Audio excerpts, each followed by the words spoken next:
Estamos de volta a mais um episódio. Eu não tenho repertório. Estavam com saudades? Eu acho que sim, eu acho que não. Eu não sei. Será que eu mantive a minha frequência? Porque o plano era postar um episódio a cada sexta-feira. Eu não sei se deu certo. Talvez tenha dado, talvez não. Já assisti o especial de filmes no ar? Se esse também saiu no horário certo, eu não sei. Eu tô gravando o episódio 6 antes de gravar o especial. Então, sinto muito. Eu também não fiz texto. Olha que vagabundo, né? Eu sou um vagabundo de bosta.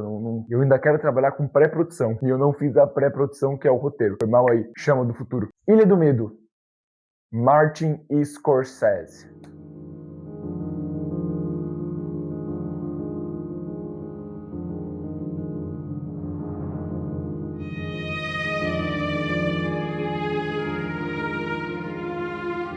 Estamos aqui mais uma vez para falar do Scorsese. E esse cara é um filme... Nossa, eu vou adorar falar desse filme, porque eu tô meio no clima do filme. Sabe quando você desliga a TV, no momento que acaba e fica tipo aquela coisa na sua cabeça? Se você abriu esse vídeo, você provavelmente viu um título bem estranho. Não sei qual é o título. Vamos falar um pouquinho então sobre Ilha do Medo do Scorsese e entender por que talvez esse filme tenha a ver com uma cópia ou não. O filme começa com o Leonardo DiCaprio, e se você sabe bem, eu não lembro o nome dos personagens. Esse era bom ter lembrado, porque tem enfim, spoilers.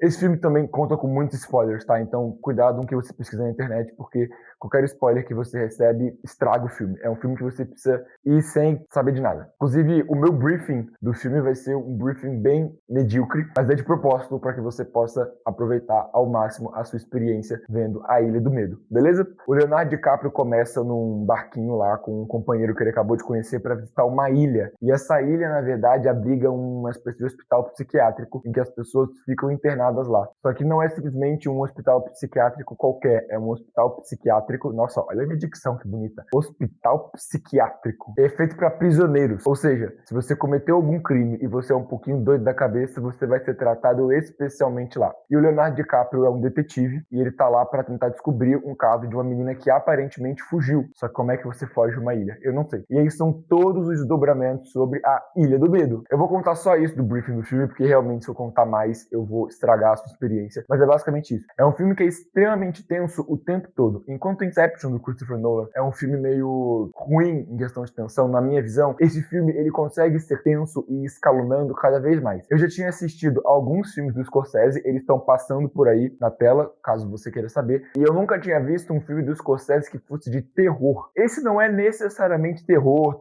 como é, por exemplo, Annabelle, ou It a Coisa, ou esses filmes assim, ou Internet o Filme também, filme de terror. Voltou ali. Eu posso ir no banheiro?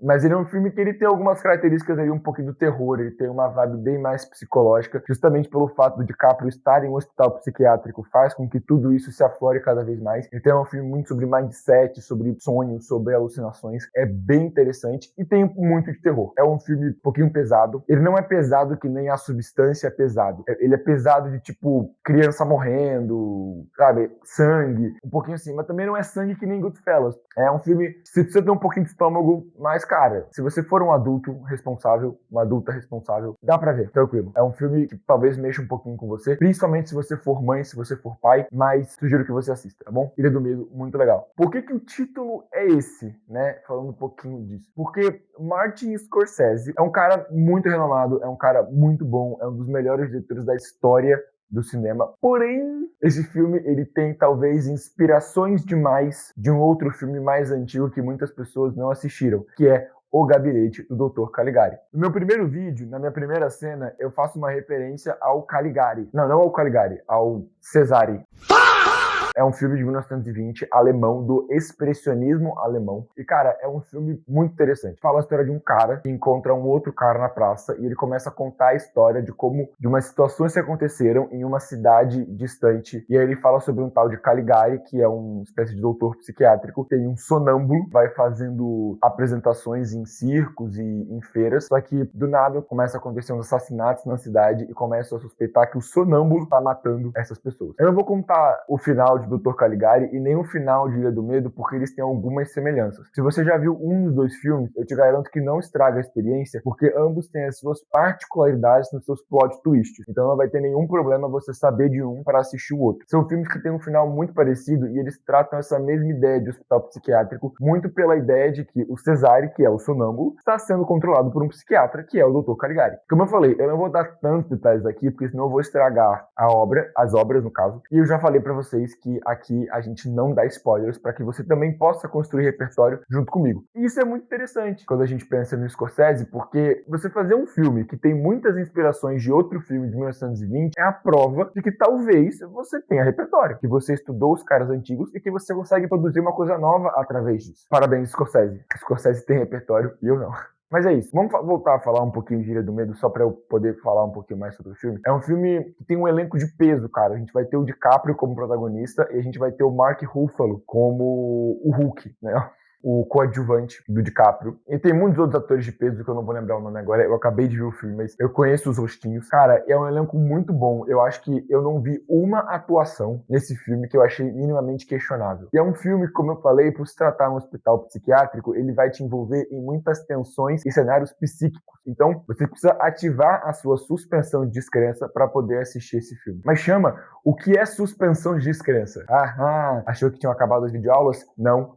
Elas voltaram. Suspensão de descrença é um artifício que a gente utiliza quando a gente quer falar de cenários que não existem. Você precisa, de fato, suspender, olha o termo, a sua descrença. Ou seja, você precisa acreditar. Então, quando você assiste Star Wars, por exemplo, você sabe que aquele cenário não é real. Você sabe que as naves não existem. Você sabe que a história toda é fake. Mas dentro do universo fake, você acredita no que está acontecendo. Suspensão de descrença é muito importante quando você vai fazer filmes de ficção científica. Distrito 9 é um filme que, por mais que tenha alienígenas, os alienígenas são humanizados, porque dentro da sua suspensão de descrença, você acredita que os alienígenas são semelhantes aos seres humanos em comportamento. Geralmente, quando o filme tem furo de roteiro muito grande, você quebra a sua suspensão de descrença. Ilha do Medo é um filme que dá uma aula de suspensão de descrença, mesmo sem ser sobre ficção científica, porque você precisa entrar na atmosfera do filme e entender a cabeça do personagem conforme ele vai vivendo as coisas ali dentro do hospital psiquiátrico. Eu tô me segurando para não dar spoilers, tá? Mas enfim, para finalizar, eu queria falar um pouquinho também sobre aquela coisa maravilhosa que eu adoro quando os filmes sabem fazer direito, que é o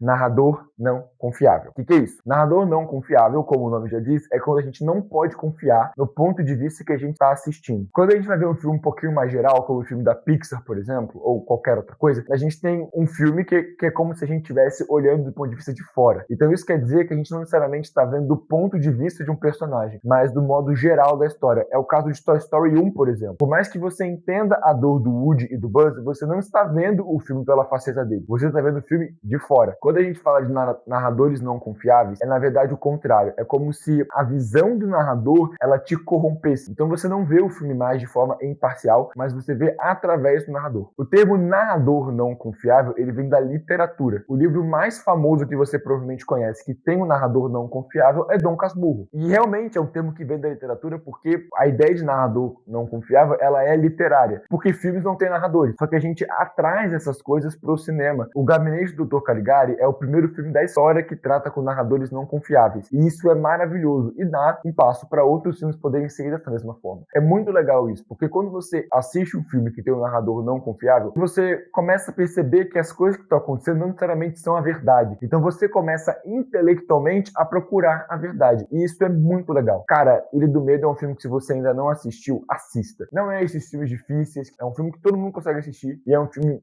maravilhoso. E para finalizar, vamos falar um pouquinho de uma coisa que os haters do Nolan vão adorar ouvir. Ilha do Medo foi lançado em março de 2010. Inception, que eu falei no meu primeiro vídeo, foi lançado em agosto de 2010. Por que isso é importante? Porque além de ambos serem estrelados pelo DiCaprio, ambos têm algumas semelhanças bem interessantes. Por exemplo, sem querer dar muitos spoilers, mas ambos falam de um personagem que é viúvo, que tem problemas com a esposa falecida e tem sonhos em relação a isso. Pode parecer parecer meio nada a ver, mas é estranhamente específico. E se não houve uma cópia direta, afinal os filmes foram lançados aí mais ou menos 5, 6 meses de distância, eu não consegui não assistir Ilha do Medo e não pensar em Inception, porque é muito semelhante. E os dois são sobre o personagem viúvo que tem as questões todas com a esposa. Então, provavelmente, essa ideia foi pensada de forma independente pelos dois, mas é muito interessante, minimamente interessante, a gente pensar um pouquinho nisso, tá bom? Esse foi o vídeo. Talvez ele tenha sido um pouquinho mais rápido, mas eu te garanto que o bruto deu tipo 25 minutos. Então, eu devo ter cortado muita coisa. Eu sou o Chama, muito obrigado. Esse foi o 6º vídeo do canal. Eu quero fazer mais especiais, eu quero fazer outros filmes. Eu tenho, gente, o planejamento do ano inteiro. Caramba, pois é, então tá dando certo, eu gosto muito desse projeto. Dá o seu like, compartilha, manda pra minha ex, sabe como é? Te vejo na sexta-feira que vem, tá bom? Valeu!